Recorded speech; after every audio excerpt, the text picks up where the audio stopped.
don't know. And one of the things that struck me when you were speaking there was you saw these companies and they're trying to differentiate themselves. They're sending you these emails. So you've said that one of the lines that makes you sit up is, "Here's my pathway to FDA clearance."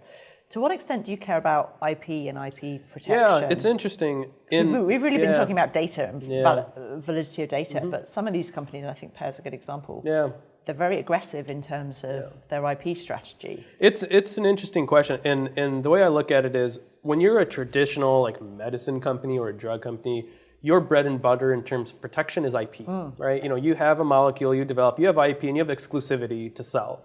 And you have a business model that goes, you've got a 20-year patent, and here's how we're going to do it, right? Yeah.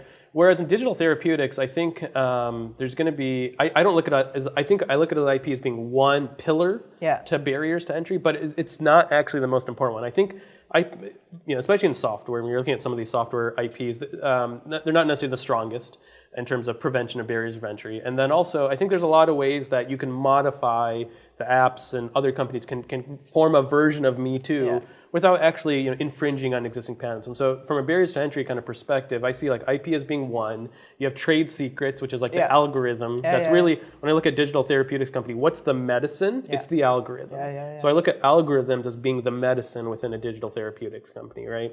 And then I think you've got the algorithm trade secrets, the IP, but then you'll also have things around barriers to entry based on getting penetration into health systems, getting credibility, having massive amounts of clinical trials, FDA approval. And so I think when I look at digital therapeutics as a whole, or digital health as a whole, I'd say that these companies, when they start looking at going into actually becoming real companies, delivering real value, the ones that are focused purely on IP, I think there's going to be some successes there, but it's really around the diversification, around the blocking strategy that you have.